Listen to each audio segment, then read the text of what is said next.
क्यों पुरानी है? बंद हो गई होगी। क्या पुरानी है जो जो करने बंद कर दिया लोगों ने। जी जी। नमस्ते साथियों, वंदे मातरम। भारत माता की जय, जय गौ मां, जय आयुर्वेद। साथियों, खाली पेट कर दो। एक बार निवेदन है सबसे, अभी 7-8-10 दिन में वसंत ऋतु का आगमन होने वाला है। तो सभी साथियों से निवेदन है, बहुत सारे साथियों को फोन आ रहे थे कि जिस मौसम में क्या खाना क्या पीना, और जो बुखार है जिसको पिछली बार सरकार ने कुछ और बना दिया था, तो उससे कैसे बचना, हो जाए तो क्या करना, हो ही ना बुखार उसके लिए क्या करना। तो सभी साथियों से निवेदन है, एक बार पेन कॉपी ले ले अपने साथ में और कॉपी पेन लेके बैठ जाए, फ्री होके बैठ जाए। जल्दबाजी का विषय नहीं है, जो भी साथी है वो कॉपी पेन लेके बैठ जाए और अपने साथी जितने भी हैं एक बार जोड़ लीजिए, क्योंकि बुखार के बारे में जो चर्चा करेंगे थोड़ी लंबी चर्चा भी होगी और ये काम की चर्चा भी होगी। ये सिर्फ कोई फेसबुक का कोई मामला नहीं है, ये आपके काम की चीज रहेगी। तो एक बार अपने कम से कम इसको सभी ग्रुपों में भेज दीजिए, जो आयुर्वेद के ग्रुप हैं या अपने जो साथियों के ग्रुप हैं, और कॉपी पेन लेके आराम से बैठ जाइए।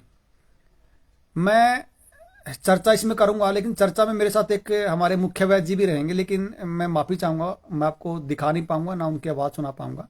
कुछ इश्यूज हैं, वो कभी कैमरे पे नहीं आते, लेकिन हम चर्चा करेंगे। आप सुन लेना सारी बात, और जिस तरह के बुखार है वो सारी हम चर्चा करेंगे।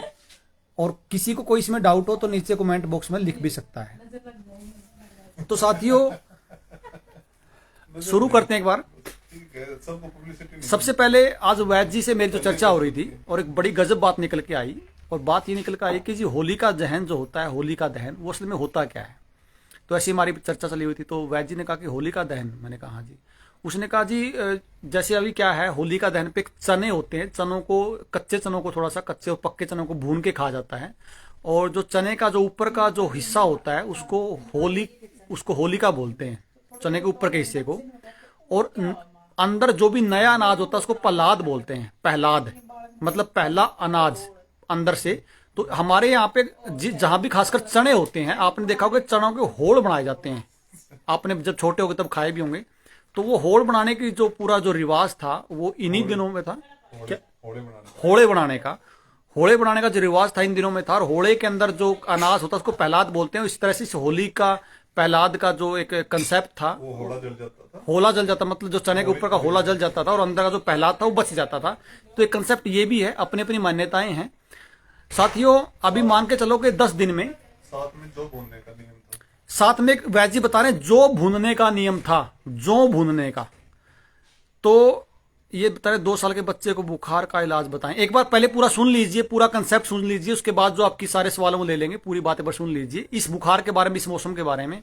साथियों, इस मौसम में क्या होगा, जो मैं पिछली साल भी बताया था आप लोगों को। मैंने ये बताया था कि वसंत ऋतु जब आएगी तो उसमें कफ दूषित होगा।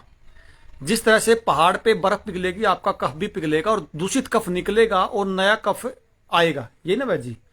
तो इसमें जो मुख्य जो चीजें हैं, ये मान के चलो अभी थोड़ी सी ठंड बची है, आप मान के चलो 10 दिन बाद और वसंत ऋतु का आगमन होने वाला है। तो साथियों, मुख्य बातें जो इसमें आपने छोड़ देनी है इस मौसम में, वो छोड़ना क्या है। आपने दूध जो है वो बिना हल्दी के नहीं पीना, लगभग 2 महीने तक दूध आपने हल्दी डाल के ही पीना है, एक चीज। दूसरा, आपने मीठा जो है, अभी तक जो आप भारी भोजन कर रहे थे, उबालना है कहीं वैसे भी। हाँ, हल्दी को उबालना है, ये ध्यान रखना। दूसरा, आप जो मीठा और भारी भोजन कर रहे थे वो इस 10 दिन बाद मान के चलना कि वो भी आप छोड़ देना। घी अगर आप घर का खा रहे हो तो घी आप जितना खा रहे हो उतना खाते रहना। थोड़ा कम कर सकते हैं, लेकिन घी ज्यादा खाने की जरूरत नहीं है। व्यायाम आप जरूर कर सकते हैं, व्यायाम बिल्कुल करना है। और इसमें जो खासकर जो खाते हैं कि जो चने, भुना हुआ चना, वो इस मौसम में बहुत गजब काम करेगा, क्योंकि वो कफ को सुखाएगा। वो कफ को सुखाने का जो काम करेगा वो भुना हुआ चना करेगा। तो भुने हुए जो चने खाने का विधान है वो बहुत गजब है। तो भुने हुए जौ और भुने हुए चने जरूर खाने आपने। धानी भुगड़ा बोलते हैं उसको, धानी भुगड़ा बोलते हैं कुछ जगह पे उसको। तो साथियों, इस तरह के अनाज जो पानी को सोखते हैं, इस तरह के अनाज बहुत बढ़िया है। दिन में बिल्कुल नहीं सोना, ये ध्यान रखना। दिन में सोना बिल्कुल वर्जित रहेगा, ताकि ये काम जो मैं बता रहा हूं ये बुखार ना आए, इसके लिए आपको बता रहे हैं। इसमें आयुर्वेद ये भी कहता है कि आपको जो पानी पीना वो पका हुआ पीना, पानी पका कर पीना। साथियों, बीच बीच में इसको शेयर करना मत भूलिए, क्योंकि जो बुखार के बारे में चर्चा होगी वो गजब ही होगी। और जो बहुत सारे साथी हैं बुखार में जो खासकर परेशान जो रहते हैं, क्योंकि वैद्य जी कई बार ऐसी ऐसी बात बता देते हैं कि अचंभा हो जाता है। आज मैं आपको एक वाक्य बताता हूं। आज एक साथी आया कोई गौशाला में, उसने कहा जी मेरे बच्चे को चश्मा लगा हुआ है। तो वैद्य जी बैठे थे साथ में, तो उसने कहा कि आपके बच्चे के ना रिब्स बैठे हुए हैं। पहली बार मैंने बोल दिया कि रिब्स बैठे हुए हैं। रिब्स मतलब जो पसली होती हैं। उसने कहा जी आपको कैसे पता? कि मैंने बता दिया। उसने जब सारी पूछी उसकी कि आपके बच्चे का नमूनिया बिगड़ा था और नमूनिया बिगड़ने से रिब्स बैठ गए थे और रिब्स बैठने की वजह से आपके बच्चे की आंखों में चश्मा लगा हुआ है। तो उसने वो सारी बात मान भी ली। तो समस्या कई बार ये आती है कि चिकित्सा में आपको दिखता कुछ है, समस्या कुछ होती है। इसके बारे में बाद में चर्चा करेंगे, मैं पहले विषय पे आ जाता हूं। तो इसमें जो मुख्य विषय ये है कि इस मौसम में अगर ये चीजें आप करोगे तो लगभग संभावना है आपको, अगर कफ बिगाड़ आप अपना कफ नहीं बिगाड़ोगे, भारी भोजन नहीं करोगे, तो लगभग आपको बुखार नहीं आएगा। अब मान लीजिए आपको बुखार आ भी जाता है, अगर कफ का बुखार जो ऋषि चरक ने, ऋषि वाग्भट ने जो जिक्र किया वसंत ऋतु में जो कफ का बुखार होता है, जिसको सरकारों ने क्या क्या बीमारी बनाई, क्या क्या बीमारी के नाम पे क्या क्या आपको दिया, किस तरह लोग हॉस्पिटल गए, किस तरह हॉस्पिटल जाने के बाद लोग वापिस आए कि नहीं आए, एक बड़ा विषय है। हम तो ये जानते हैं और इस बुखार से बचना चाहते हैं, इन षड्यंत्रों से बचना चाहते हैं। तो वैद्य अगर मैं गलत ना हूं तो इस बुखार में आपको कुछ चीजें आपको बिल्कुल आपके घर में होनी चाहिए, तैयारी कर लीजिए। क्या क्या होना चाहिए? एक तो सबसे पहले, हाँ माफी चाहूंगा साथियों, कुछ नेटवर्क का विषय इश्यू आ गया था, एक बार दोबारा कोशिश करिए जोड़ने की। तो मान लीजिए अगर बुखार आ भी गया तो कफ के जो जबर है, कफ का जो जबर है उसका लक्षण मैं रिपीट कर देता हूं कि उसके क्या क्या लक्षण होंगे। वैद्य रिपीट करना, कफ के जबर क्या क्या लक्षण होंगे? श्वास लेने में परेशानी हो सकती है, नाक रुक सकती है, कान भी रुक सकते हैं, और वैद्य इसके अलावा गले में खराश, मल मूत्र का रंग सफेद हो जाना, सॉरी बदहजमी हो जाना। बदहजमी भी कफ के रोग का ही लक्षण है।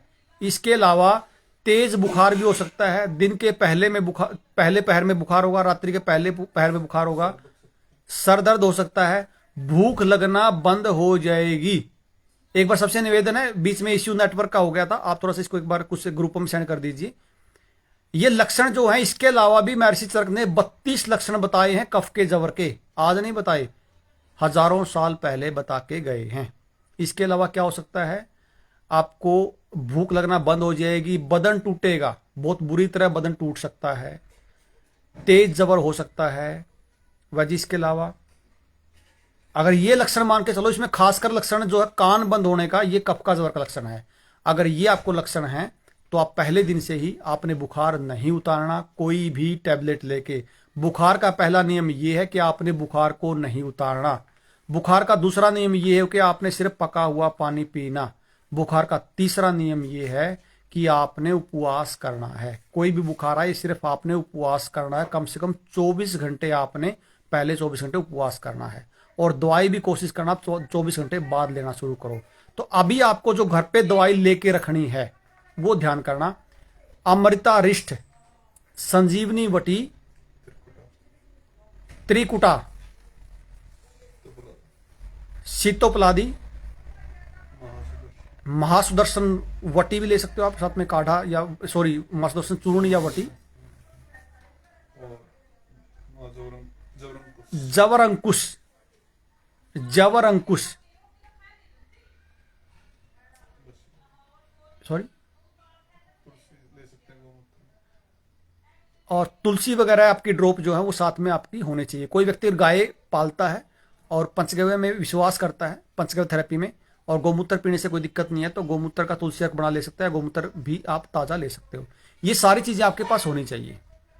अब देखो, मान लीजिए किसी को कफ का जोर हुआ, अमृता रिष्ट के 2-2 ढक्कन सुबह शाम ले सकते हो, मूंग की दाल का पानी ले सकते हो आप साथ में, जवर अंकुश ले सकते हो आप, संजीवनी वटी ले सकते हो। लगभग इन 3 से 4 दवाइयों में ही 99% बुखार उतर जाएगा। 3 से मैक्सिमम 3 से 4 दिन, वैद्य गलत तो नहीं मैं, अगर आपने परहेज किया, अगर आपने कोई बुखार नहीं उतारा तो। अब साथियों संकट कहां पे, समस्या कहां थी, वो जो ध्यान देने वाली बात है, ये जो बुखार है ये आयुर्वेद में 248 तरह का बताया। मैं कई बार पहले भी जिक्र करता हूं, 248 तरह का बुखार आयुर्वेद में बताया है। और 248 तरह का बुखार जानने की उनकी प्रवृत्ति की लगभग इस कोटि के विद्वान बहुत कम बचे हैं, तो बचे ही नहीं है या बहुत कम बचे हैं। अब संकट क्या होता है, कुछ लोग क्या करते हैं, जैसे बुखार आता है वो कोई भी टैबलेट ले लेते हैं जो भी आप आज बाजार में मिलती है और बुखार को उतार लेते हैं। अब जैसे बुखार उतारते हैं एलोपैथी से तो लगभग 99% केसों में वो जो जवर है, वो जिसको आप टाइफाइड बोलते हो या जिसको आप विषम जवर बोलते हो, उसमें चेंज हो जाता है, उसको टूट के उसमें बदल जाता है। उनको लगता है कि आपका बुखार उतर चुका है, लेकिन असल में वो जीर्ण जवर में बदल जाता है, जीर्ण जवर में। अब होता क्या है, जब तक वो बुखार आप जिएंगे तब तक आपके अंदर रहेगा। उस बुखार के लक्षण भी मैंने पहले बताए हैं, दोबारा फिर रिपीट कर देता हूं। अगर किसी को टाइफाइड अंदर है, वो भले ही रिपोर्ट में ना आए, उसके लक्षण क्या है वो मैं आपको बता देता हूं। आंखों में भारीपन रहेगा, बाल उतरेंगे, यहां इस जगह स्वेलिंग टाइप सा भारीपन रहेगा, इस जगह पे पिंडलियों में खिंचाव रहेगा, लीवर भी खाने के बाद भारीपन आएगा और उसको बार बार बुखार होगा, 6 महीने में, साल में उसको बुखार आएगा, सूखी खांसी इस तरह का भी उसको रहेगा। साथियों अब क्या होगा, मान लीजिए किसी को टाइफाइड बिगड़ा हुआ है और वसंत ऋतु में वो बुखार भी आ गया और साथ में वो जैसे ही बुखार आएगा तो जो टाइफाइड है वो साथ में उसमें मिक्स होके और इस तरह का बुखार हो जाएगा कि व्यक्ति घबरा जाएगा। हाँ जी भाई जी, सबसे बुरी बीमारी। आप अगर मान लीजिए आप छोटी मोटी चिकित्सा भी जानते हो तब भी फंस जाओगे। जब तक उस टाइफाइड का इलाज नहीं होगा तब तक आपका उस नवीन जो आपको नया जबर जो आया है, जो कफ का जबर है, उसका भी इलाज नहीं होगा। और इसके हम भुगत भोगी हैं, इसको हम भुगत चुके हैं। तो साथियों जब ये कंडीशन आती है और व्यक्ति जब फंसता है बुरी तरह, तो उसको लगता है कि सच में मुझे वही हो गया जो सरकारें कह रही है। ऐसा हमने बहुत सारे केसों में देखा है और लगभग आज अगर मैं बात करूं तो 100 में से 70% व्यक्तियों को, महिलाओं को, बच्चों को ये जीर्ण जवर है जिसका उन्हें पता ही नहीं है। और जब तक इनका जीर्ण जवर नहीं जाएगा, उनको गर्भाशय, महिलाओं को खासकर गर्भाशय गांठ होगी, पुरुषों को गांठें होंगी और दुनिया भर की बीमारियां आएंगी, लीवर फैटी रहेगा, लीवर में समस्या आएंगी, पेट में भारीपन आएगा। इस तरह के जो सारे काम हैं ये आते हैं टाइफाइड की वजह से, ये विषम जवर के बिगड़, जीर्ण जवर की वजह से। अब जब तक आप इसकी चिकित्सा नहीं करोगे, सबसे मुश्किल चिकित्सा भी वैद्य बता रहे इसकी है। अब साथियों इसकी चिकित्सा क्या है, इसकी चिकित्सा जो हम लोग घरों पे यूज करते हैं, जिसको अच्छी लगे कर लेना, जिसको लगे नहीं मैं तो हॉस्पिटल में जाना है, बड़े से बड़े में जाओ भाई, कोई मना आपको नहीं कर रहा। हम कोई यहाँ पे किसी को जाने से नहीं रोक रहे। जिसको एलोपैथी की चिकित्सा करानी है जाओ कराइए, बड़े हॉस्पिटल में जाने बड़े में जाओ, छोटे में जाना छोटे में जाओ, सुई लेनी है सुई ले, हमें इससे कोई मतलब नहीं। हम तो उन लोगों के लिए बात कर रहे हैं जो चाहते हैं कि हम अपना इलाज जो है वो आयुर्वेद से करें। हम ये बात उनके लिए हो रही है, बाकी कोई हो तो छोड़ के चला जाए वीडियो, हमें कोई परेशानी नहीं है। अब साथियों दोबारा से कॉपी पेन आपके हाथ में होगा, एक दवाई का नाम मैं बता रहा हूं जो हम अपने घर पे यूज करते हैं। हम किसी को सजेस्ट नहीं कर रहे, हम अपने घर पे यूज करते हैं। आपका मन है तो ले लेना, नहीं तो मत लेना। विषम जवरांतक लोह सवर्ण में, लोग गलती कर जाएंगे इसमें लेने मात्रा में ना। हाँ नहीं, आप इनको काल में और अमृता बता दो और सुदर्शन बहुत बारीकी से बता दूंगा, कोई दिक्कत नहीं। हालांकि जो ये मैं दवाई का जो नाम ले रहा हूं ये ध्यान से लेनी है, समझ में ना आए तो बिल्कुल भी नहीं लेनी है, ये ध्यान रखना। विषम जवरांतक लोह सवर्ण में, ये बता रहा हूं, दोबारा फिर रिपीट कर रहा हूं, विषम जवरांतक लोह सवर्ण में, सवर्ण मतलब सोना उसमें जो मिक्स होता है, ये अपने घर पे रखिए या अपने लिए के तो एक आपने लेकर नहीं, काल मेघासव, काल मेघासव, और तीसरा सुदर्शन चूर्ण। अब ये जो विषम जवरांतक है ये बहुत ध्यान से लेने की दवाई है। हम ये नहीं चाहते बताना, लेकिन समस्या ये है कि हम बहुत सारे लोगों के पिछली साल की तरह शायद अब की बार भी फोन ना उठा पाए। उस स्थिति में हम सबको नहीं कोऑपरेट कर पाते क्योंकि 2 से 3 हजार 4 हजार व्हाट्सएप पे मैसेज आते हैं। तो आज आप ध्यान से सुन लीजिए करना क्या है। अगर आपको इस तरह के लक्षण दिखें, आपको आप इस तरह के लक्षण में फंस जाओ, वैसे जब ये मल्टीप्लाई होगा बुखार और टाइफाइड, तब लक्षण किस तरह के रहेंगे। सांस लेने में बहुत बुरी तरह बेचैनी हो सकती है, ये ध्यान रखना। सांस लेने में इतनी बेचैनी हो जाएगी आपको लगेगा कि मरने वाले हो, आंखों में जलन हो सकती है, सर बहुत भारी हो रह सकता है, तेज बुखार हो सकता है। ये जब बुखार मिक्स होगा, जब बिगड़ेगा तो इस तरह की परिस्थिति आएगी। और एक खासकर उनको आएगी जिनको बार बार बुखार होता है, जिनको पहले कभी टाइफाइड रहा उसने एलोपैथी से टाइफाइड उतारा हो, ये ध्यान रखना। अब करना क्या है, सिर्फ उबला हुआ पानी पीना है, मूंग दाल का पानी पीना है। फल में सिर्फ अनार ले सकते हैं, फल में सिर्फ अनार ले सकते हैं। विषम जबरांतक जो मैंने दवाई बताई, अगर वो किसी को पाउडर फॉर्म में मिल जाए, ध्यान रखना पाउडर फॉर्म में मिले। हाँ साथियों, मैं दोबारा रिपीट कर रहा हूं, विषम जबरांतक लोह अगर किसी साथी को पाउडर फॉर्म में मिले किसी कंपनी की, एक तो मैं स्पष्ट कर दूं, मेरे लिए कोई भी दवाई भेजने के लिए फोन ना करे। पहली बात, मैं किसी की दवाई नहीं भेजने वाला, आपको ये दवाइयां अपने बाजार से लेके आनी है। विषम जबरांतक किसी को पाउडर फॉर्म में मिले तो आपने क्या करना है, जौ के दाने के बराबर 2 ग्राम भुना हुआ जीरा, आधा 2 ग्राम से मतलब आधा चम्मच के करीब, और आधा चम्मच शहद सुबह शाम खाली पेट लेना है। शहद शुद्ध हो, ये ध्यान रखना। दूसरा, अगर बच्चा है 10 साल से छोटा तो जीरे के दाने के बराबर देना है, मूंग के दाने के बराबर। मूंग समझते ना, मूंग जो होती है, मूंग का दाना मतलब आधा हो जाए उसके बराबर देना, ये ध्यान रखना। अगर आपको टैबलेट फॉर्म में मिल जाए तो आप एक गोली बड़े को और आधी गोली छोटे को दे सकते हो।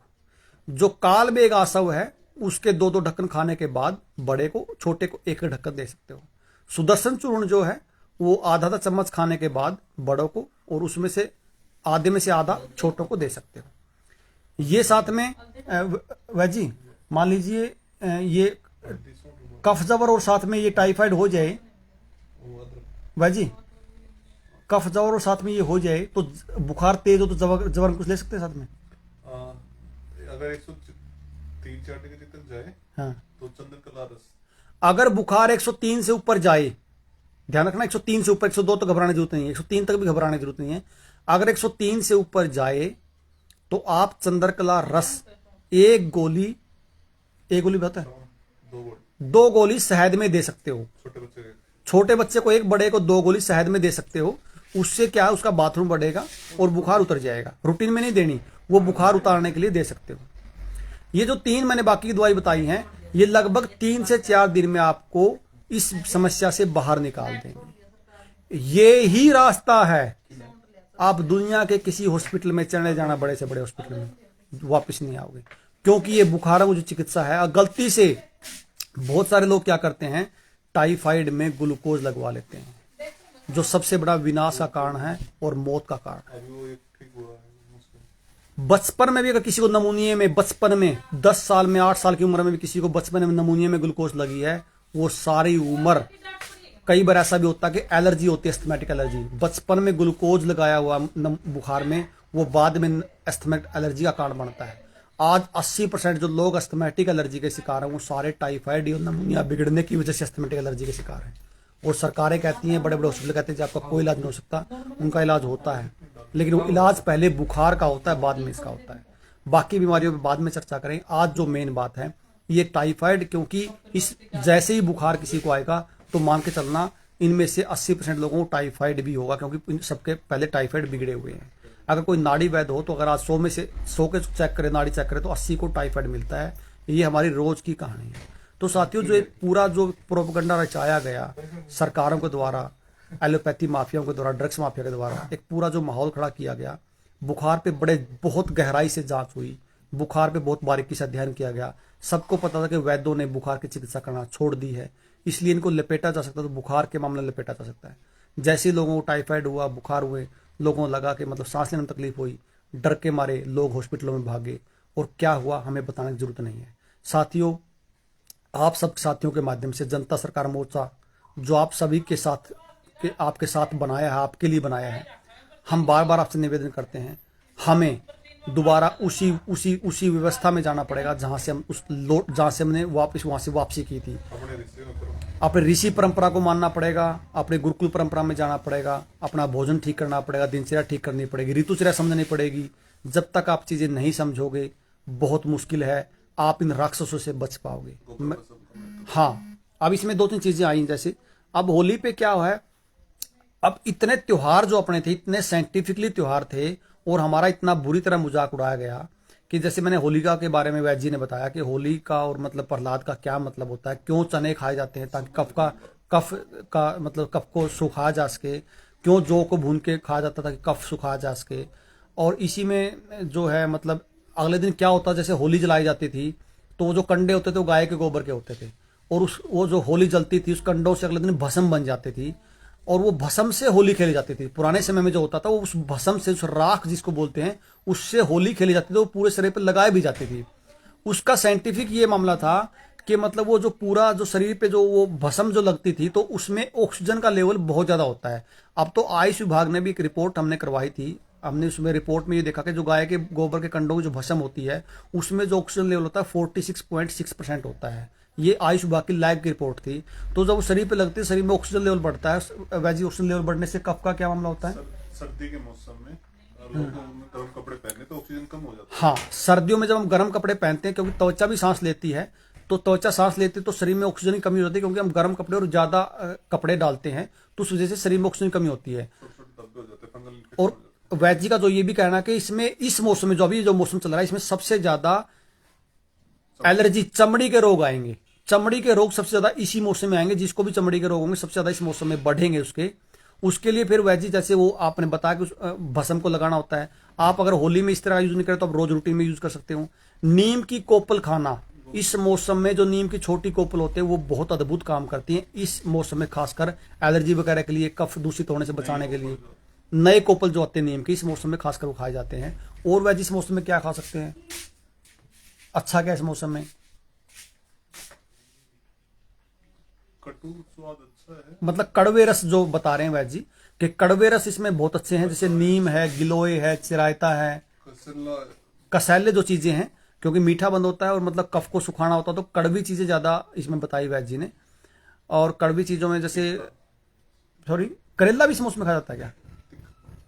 तीखा सॉरी, इसमें कड़वा भी तीखा भी खाया जाता है। तो तीखे में जैसे मिर्ची है, मिर्ची इस मौसम में बहुत अच्छी है, आप खा सकते हो। कटु मतलब कड़वा तीखा हाँ होता था। हाँ, तिक्त में मतलब तो मिर्च वगैरह है। अचार भी खाया जा सकता है क्योंकि अग्नि बढ़ाएगा। और जैसे इसमें एक वैद्य ने गजब जो बात बताई कि मैंने कहा वैद्य जी इसमें पानी में किस तरह के पानी में नहाना चाहिए, उसने कहा कि ठंडे पानी में नहाना चाहिए, जिसका शरीर मानता हो, सबके लिए नहीं, जिसका शरीर मानता हो। तो मैंने कहा वैद्य जी क्यों नहाना चाहिए, उसने कहा कि होली में क्या होता है, पानी डालते हैं। चलो आजकल के जो बुद्धिजीवी हैं ये अलग विषय है, लेकिन होली में क्या होता है, पानी डालते थे। ठंडे पानी से क्या होगा, जैसे शरीर ठंडा पानी के टच में आएगा तो शरीर में बाहर का टेम्परेचर ठंडा हो, शरीर में अग्नि बढ़ेगी, शरीर की अग्नि बढ़ेगी, तो अग्नि बढ़ेगी तो जो कफ है उसको सुखाएगी। ये जो साथी जिसने थोड़ा बहुत आयुर्वेद पढ़ा वो अच्छे समझ जाएंगे। अंदर जैसे बाहर ठंडे पानी से आप शरीर को नहाओगे तो अंदर की अग्नि बढ़ेगी, और अंदर की जो ऐसी अग्नि बढ़ेगी तो आपका जो कफ है वो सूखेगा। और इस मौसम में खासकर अग्नि को ही बढ़ा के रखना होता है। अग्नि जितनी प्रबल होगी उतना ही आपके कोशिश के रोग है जो कम आएंगे। और जो वैद्य, अगर मैं गलत ना हूं तो देखिए, जो एक वायरस जो थ्योरी है, मुझे नहीं पता वो वायरस वाले वायरोलॉजिस्ट है क्या है मुझे नहीं पता, लेकिन मैंने एक चीज जो समझी है कि जैसे जो जितने भी दुनिया के वायरस हैं, जब आपका जन्म होता है तो आपके साथ ही आते हैं, जब जीते हो साथ में ही रहते हैं, और मृत्यु पर्यंत तक आपके साथ सारे तरह के वायरस रहते हैं। अब मान लीजिए जैसे कफ के ऋतु का जो बुखार, उसका वायरस शरीर के अंदर ही था, वो शरीर के अंदर ही है। जिसका कफ बिगड़ेगा, जिसका कफ ज्यादा दूषित होगा, जो दिनचर्या का ऋतुचर्या का पालन नहीं करेगा, वो वायरस उस कफ में पनपेगा और मल्टीप्लाई करेगा। वायरस मतलब अपने कीटाणु संख्या बढ़ाएगा तो वो बुखार बन जाएगा। हमारे कुल वजन का 5% हमारी आहार नली में होता है। क्या चीज भाई जी? जीवाणु का कुल वजन के 5% आहार नली में होता है। कुल मतलब शरीर का कुल वजन का, कुल जितने होते हैं ना, जितने वायरस होते हैं उनका 5% तो आहार नली में। वैद्य जी का ये कहना कि जितने भी वायरस शरीर में होते हैं उसके 5% जो तो वो आहार नली में होते हैं। तो आहार नली में ऑलरेडी रहते हैं वो, तो जैसे ही किसी का कफ बिगड़ता है तो वो अपने आप में मल्टीप्लाई करके बुखार बना देता है। और बुखार क्या होता है, शरीर टेम्परेचर बढ़ाता है उसको, बैक्टीरिया को मारने के लिए। तो आप किसी डायपर से लगा के अपने मुंह पे उस वायरस से बच जाओगे, या अंदर घर में रह के बच जाओगे, या इस तरह की ये जो सोच है, ये कौन साइंटिस्ट थे, ये कौन वायरोलॉजिस्ट थे, हमें तो ये समझ में ना तो आई है और ना आएगी। क्योंकि जो व्यक्ति आयुर्वेद को जानता है उसको ये सारी चीजें पता है कि सब मतलब ये फेक है। और अब तो लगभग बहुत सारे लोगों को भी पता लग गया कि फेक है, और ये तो इसका मामला कुछ और ही था। अब तो सबको पता भी लग गया है, लेकिन फिर भी ये कोशिश कर सकते हैं। अगर आप लोग नहीं समझे, अगर आप लोग नहीं सुधरे, आपने अपनी चिकित्सा और पड़ोसी की चिकित्सा इससे नहीं की, इस तरह का आप उनको नहीं बताओगे, तो ये हो सकता है कि इस बुखार को दोबारा से फिर एक वेरिएंट का रूप देके और फिर लोगों को फंसा दें। क्योंकि डर जो है वो सबसे डर बड़ी चीज होती है, और जब व्यक्ति डरता है तो उसको मतलब किसी की नहीं सूझती, वो किसी की नहीं सुनता, और उसको लगता है जी हाँ सब कुछ है, सब कुछ बर्बाद हो जाता है। पिछले दिनों में आपने देखा और हमने देखा। तो साथियों, इस ऋतु की आप तैयारी करिए। ये 5-6 जो दवाई मैंने बताई हैं, ये आप घर में लाकर आपने रखनी है। बाकी जो दवाइयाँ थी वैसे जो बाकी दवाइयों का यूज, जैसे जवारंकुश कब देनी होती है, सिर्फ कफ के बुखार में। जवारंकुश वैसे तो कभी दी जा सकती है, लेकिन पेट का इन्फेक्शन जो ज्यादा हो ना, हाँ, तो जवारंकुश जैसे मान लीजिए किसी को पेट में ज्यादा इन्फेक्शन है, उसकी वजह से बुखार है, पेट में दर्द साथ में है, तो जवारंकुश आप दे सकते हो। संजीवनी बटी हर तरह के बुखार में दी जाती है। संजीवनी बटी का जो मैंने नाम लिया था वो हर तरह के बुखार में दे सकते हो आप। 3-3 गोली, 2-2 गोली बहुत है। सुबह शाम खाली पेट दें, कैसे दें? खूब से कैसे भी दो। संजीवनी बटी तो होनी ही चाहिए। संजीवनी बटी तो आप पहले दूसरे दिन से दे सकते हो। संजीवनी बटी सबको आप दे सकते हो, ठीक है। और इसमें चंद्रप्रभा बटी की कोई जरूरत नहीं, मेरे हिसाब से चंद्रप्रभा बटी की कोई जरूरत नहीं है। हाँ, तो ये जो सारी, जवारंकुश का मैंने बता दिया, संजीवनी बता दी, अमृतारिष्ट का बता दिया आपको, विषम जवरांतक का आपको बता दिया, सुदर्शन चूर्ण का बता दिया, कालमेघ आसव बता दिया। मोटा मोटा इसमें ये है कि कालमेघ आसव, सुदर्शन चूर्ण और आपका जो है विषम जवरांतक, ये मुख्यतः टाइफाइड के लिए है। और वो बाकी जो मुख्य है, जैसे मान लीजिए अमृतारिष्ट है, संजीवनी है, जवारंकुश है, और आपका ये जो चीजें हैं ये सामान्य बुखार जो उसके लिए आपका काम कर देंगी। संजीवनी बटी सब में दे सकते हो आप, कोई समस्या नहीं है। चंद्रकला रस तभी देना जब बुखार 103 से ऊपर हो, तो 2 टैबलेट आप शहद में दे देना, छोटे बच्चे को 1 टैबलेट दे देना, तो उससे उसका बुखार कम हो जाएगा। साथियों, घबराना कहीं से भी नहीं है। मेरा नंबर भी फेसबुक पे है, व्हाट्सएप भी है। बस निवेदन, आप बुखार बिगाड़ के अगर आओगे, बुखार बिगाड़ने के बाद पूछोगे जी अब क्या करूं, आपने बुखार हुआ, टैबलेट लेकर बुखार उतार लिया, फिर हम कुछ नहीं कर पाते, फिर बात निकल जाती है हाथ से। 2 रास्ते हैं, आस पड़ोस में या तो किसी आयुर्वेद वाले डॉक्टर से आज ही संपर्क करिए, उससे संपर्क बनाइए, दोस्ती बनाइए, भाईचारा बनाइए। कोई होम्योपैथी का डॉक्टर हो, उससे भाईचारा बनाइए। अगर कोई समस्या आती है तो कोई चीज करना जी, मैं टेस्ट नहीं कराऊंगा उस बीमारी का, मेरा टेस्ट करिए टाइफाइड का या बुखार का, और मुझे उसके हिसाब से दवाई दे दीजिए। परहेज आपने करने, वो बताए ना बताए। और आपने अगर किसी को लगता है जी मैं मतलब कॉन्फिडेंट हूँ, घर पे चिकित्सा कर लूंगा, तो उसकी मैं दवाई आपको बताई है। साथियों, निवेदन आपसे, ये वीडियो कोई भी सुने, आपको अच्छा ना लगे कोई दिक्कत नहीं होता, आपकी वजह से कोई दूसरा व्यक्ति सुन ले, उसको अच्छी लग जाए, उसके पास व्यवस्था ना हो डॉक्टर पास जाने की, तो ये दवाइयाँ आप घर में ला कर रख सकते हो, अपने बच्चों को दे सकते हो, अपने आप दे सकते हो। हम परिवार में यही देते हैं बुखार में। हमारे बच्चों को बुखार भी होता है, हमें देखना पड़ता है बच्चों का बुखार। कई बार बच्चों का बुखार जैसे होता है तो बड़े सोचते हैं जी मतलब हम देख नहीं पा रहे बच्चे की स्थिति, आपको देखनी पड़ेगी, उस बच्चे के जीवन के लिए देखनी पड़ेंगी, ये ध्यान रखना। क्योंकि बुखार जो है वो थोड़ा सा दर्द दिक्कत सबको आती है, लेकिन पेशेंस आपका जरूर होना चाहिए और थोड़ी सी नॉलेज। फिर भी आप अपना कोई आसपास का डॉक्टर है, BMS कोई आयुर्वेद से चिकित्सा करता हो या कोई होम्योपैथी का हो, तो आपसे संपर्क करिए, भाईचारा बढ़ाइए, और इस तरह आप इस समस्याओं से बच सकते हो। उसके बाद आपने आयुर्वेद को पढ़ना शुरू करिए, दिनचर्या, ऋतुचर्या। हाँ जी भाई जी, कुछ बचे? जो सेवा करना चाहते हैं वो एक बार हमसे जुड़े। हाँ, अगर ये कोई BMS हमारी बात सुन रहा हो इस वीडियो के माध्यम से, किसी शहर में बैठा हो, आप हमें अपना नंबर भेजना। अगर इस तरह आपको लगता है जी मैं उसमें मदद कर सकता हूँ, तो हम आपको, किसी पेशेंट का फोन आएगा तो आपका नंबर देंगे। कोई भी साथी हरियाणा से बाहर कोई BMS अगर कोई साथी सुन रहा हो, और वैसे चेक करने का तरीका, हाँ, और हम आपको मतलब किस तरह टाइफाइड है उसकी, अगर हम वैसे आपसे बड़े नहीं है, लेकिन हमारे मुख्य वैद्य जी आपको ट्रेनिंग भी दे देंगे, किस तरह आपको डायग्नोस करना है कि कौन सा आपका बुखार है, क्या है, वो एक पूरा आपको बता देंगे एक बार उस माध्यम से। तो साथियों, निवेदन है सबसे, ये वीडियो किसी को पसंद ना आए तो भी शेयर कर देना, ना आए तो भी कर देना। उसका आपको ना आए, आपके माध्यम से किसी और को आ जाए, तो इस वीडियो को शेयर जरूर कर देना, क्योंकि अभी ये मैक्सिमम 10 दिन का समय है, उसके बाद ये बुखार का जो सिलसिला वो आएगा। तो साथियों, कोई गलत बात निकली हो तो मैं माफ़ी चाहूँगा, और इसमें कुछ बचा होगा तो फिर लाइव आएंगे। और इस नंबर पे व्हाट्सएप है, तो जितना संभव हो पाएंगे जवाब, संभव हो पाए सबके जवाब देंगे। कई बार व्यवस्था ऐसी हो जाती है कि हाँ, सबसे अच्छा ऋतुचर्या का पालन करो, बुखार आए ही ना। बस कफ की जो ऋतु है, ये वसंत ऋतु, उसकी दिनचर्या पालन करो, बुखार आएगा ही नहीं। सीधी सी बात है, सबसे अच्छा तरीका ये है कि बीमार पड़ो ही ना। भोजन बिल्कुल हल्का, बहुत भारी भोजन बिल्कुल भी नहीं। इस ऋतु में जो खाना रहा है उसके ऊपर जाओ, अपने बुजुर्गों से अपने सबसे अच्छा कि अपने बुजुर्गों के पास बैठो कि जिस मौसम में क्या खाना होता था, क्या नहीं खाना होता था, किस तरह का व्यवहार होता था, आचार होता था।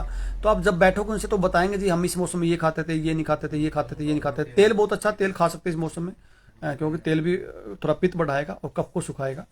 तो साथियों, आशा है आप लोग स्वस्थ रहेंगे और अपने पड़ोसी को भी स्वस्थ करेंगे। अपने आप नहीं, सिर्फ पड़ोसी को भी स्वस्थ करना है। इन्हीं बातों के साथ अपने शब्दों को विराम देता हूँ। नमस्ते साथियों, भारत माता की जय।